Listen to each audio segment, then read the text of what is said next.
Hola, ¿qué tal, doctor? Un gusto saludarlo como siempre. El día de hoy, mi compañera Iván Espejo Soto y su servidora Andrea Ceja Alcaraz para la materia de teoría de números le daremos una explicación breve acerca de lo que es la demostración en la infinidad de los números primos.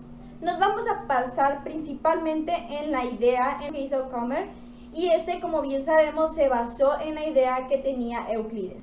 Muy bien, para entender a fondo lo que fue toda la demostración de Cramer, vamos a enfocarnos por el momento en lo que fue Euclides, en su idea que tenía respecto de todo esto.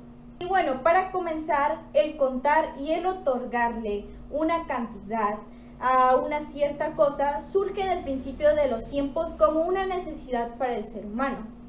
Pero al principio no se contaba con todos los números como los que conocemos hoy en día porque estos se fueron descubriendo poco a poco. Al principio solo encontrábamos el número 1, 2, 3, 5, 8, es decir, el conjunto de los que hoy conocemos como los naturales. Y también se encontraban solo operaciones muy básicas, como lo son suma, resta, multiplicación y división, que más que nada esto era como reparto en la división. Con el tiempo, el hombre se fue dando cuenta que en este conjunto de los números naturales existían números especiales con ciertas características respecto a su divisibilidad. A estos números se le conocieron como los números primos. Llamamos primo a aquel número que solo es divisible entre sí mismo y la unidad, y que el resultado de esto es un número entero, es decir, no hay fraccionarios, no hay un residuo diferente de cero, es decir, es solo un número tal cual. Euclides es uno de los matemáticos más asombrosos y resaltables de la historia, el cual escribió un libro de los más maravillosos de la historia griega, que es el libro de los elementos, el cual fue escrito en el siglo III a.C. Para este entonces no se contaba con una perspectiva exacta de lo que eran los infinitos. Todavía no estaba bien definido el concepto de infinito, por lo cual Euclides se dio a la tarea de dejar un poco de lado el concepto y no meterse en tantos problemas utilizando algunas otras palabras. Bastante inteligente, ¿no?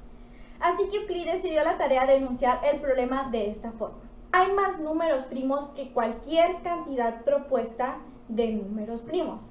Te está dando a entender que cualquier cantidad que tú se te venga a la mente, que tú te imagines, va a haber números primos más grandes que esa cantidad. Es algo muy inteligente que te está dando una referencia, al menos para nosotros hoy en la actualidad ya tenemos un poco más cimentado el concepto de infinito. Tú dices, bueno, está hablando que hay números primos infinitos, pero no lo está diciendo exactamente. Y esto lo hace más que nada para no meterse en problemas, porque como ya lo dije, en ese entonces no estaba bien cimentado el concepto de lo que era un número infinito o lo que eran los infinitos. La proposición número 2.1 hace referencia a esto, en la cual él dice que hay más números primos que en cualquier lista finita de ellos.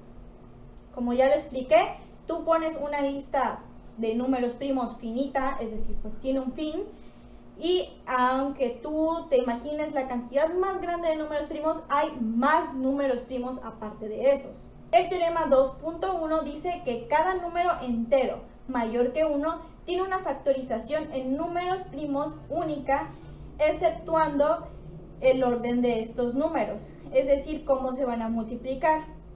Por ejemplo, pongamos un número entero mayor que 1, utilizaremos el número 8 para este ejemplo. Sabemos que el 8 es un número par, pertenece a los enteros mayores que 1, es decir, es un natural.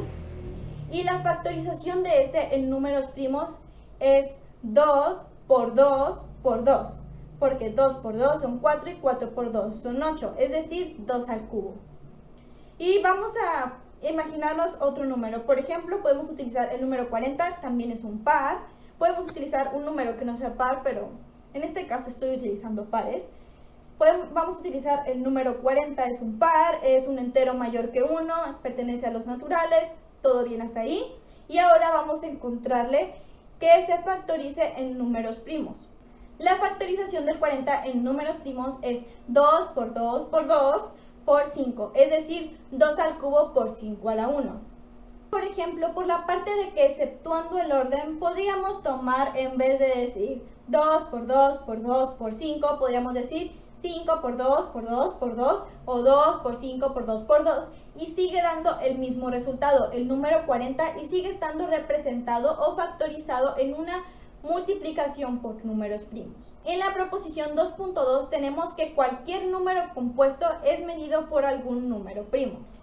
Muy bien, para explicar un poco más a fondo de esto y que quede más comprensible, vamos a tomar un número finito de números primos arbitrarios. Llámese a estos P1, P subíndice 2 hasta P subíndice n. Estos tienen un fin, como ya dijimos, es un conjunto finito el que vamos a tomar. Vamos a considerar el producto de todos estos números que tomamos en nuestro conjunto y le vamos a sumar la cantidad de 1. Es decir, vamos a multiplicar P1 por P2 hasta P subíndice n más 1. A este nuevo conjunto de esta multiplicación con la sumatoria del 1 le vamos a llamar Q. Este número que da como resultado, es decir, Q es obviamente mayor que 1 y también es distinto a todos aquellos números que teníamos en la lista inicial, es decir, a los P iniciales. Vamos a tener o un número primo o un número compuesto. Si fuera este un número primo, entonces sería diferente a todos aquellos primos que ya teníamos en nuestro conjunto inicial, donde estaban los números P1, P2 hasta P subíndice n. Pero por el lado contrario, si el resultado, es decir, Q, fuera un número compuesto, entonces existiría un número P que sea divisor de Q. Suponiéndose entonces que P es uno de los P iniciales, entonces se deduce que P divide la diferencia de Q menos P1, P2 hasta P subíndice n igual a 1. Pero ningún número primo divide al 1. Es decir, con todo esto se ha llegado a un absurdo por suponer que P está en el conjunto inicial. La consecuencia de todo esto es que el conjunto que se escogió no es exhaustivo, porque ahora existe un número que no estaba en ese conjunto y que es independiente a él. Los elementos teóricos que necesitamos para la siguiente demostración son los siguientes. 1. La definición de número primo. Nuestra definición de número primo es cualquier número que es divisible entre sí mismo y el 1. 2. La proposición 2.1, que es: hay más números primos que en cualquier lista finita de ellos. Teorema. Cada número entero mayor a 1 tiene una factorización en números primos que es única salvo el orden de sus factores. Y la proposición 2.2, que es cualquier número compuesto es medido por algún número primo. Edward Kummer fue un matemático alemán del siglo XIX. Trabajó en varios campos de las matemáticas y escribió la demostración del teorema basado en las ideas de Euclides. Kummer estudió la teoría de las integrales y las ecuaciones diferenciales. Su generalización de números complejos le condujo a la noción del cuerpo. Estudiando la diferencia entre números complejos y racionales, creó un nuevo concepto: los ideales y ligados a los cuerpos, equivalentes al máximo común divisor de la aritmética ordinaria. También fue maestro. La demostración de Kummer habla de que supongamos que existe una cantidad finita de números primos, que en este caso están representados como P1 menor que P2, P2 menor que P3, así sucesivamente. Sea n el producto de números primos, que esto da mayor que 2, y el entero de n-1, que también es producto de números primos, tiene como divisor P subíndice i, que también es divisor de n. Así que P subíndice i divide a n menos n-1 igual a 1. Esto es ilógico, por lo que tiene que haber infinidades de números primos. Cabe destacar que para esta demostración necesitamos al menos 2 primos, porque n-1 podría ser 1, con lo que no existiría un primo P que lo divida, con lo cual esta demostración no tendría sentido. Ejemplo de la demostración de Kummer. Sea P nuestro listado de números primos finitos, que en este caso serían 2, 3, 5, 7 y 11, por ejemplo, nos daría un n-1, que sería la multiplicación de esos números primos menos 1, que nos daría 2309. 2309 no es divisible en ninguno de nuestros números primos. Esto quiere decir que es un nuevo número primo o que es divisible en otro número primo que no se encuentra en el listado. Otro ejemplo sería el listado de Q, que sería el mismo del anterior menos el número primo 2, que nuestro elemento n-1 sería la multiplicación igual de 3, de 5, de 7 y de 11, y todo eso menos 1, que nos daría 1154, que ese sí tiene divisor, 54 sí tiene divisor, que puede ser dividido en la multiplicación de 2 por 577, que esto ya nos da dos números primos. Esto da la conclusión que los números primos son infinitos.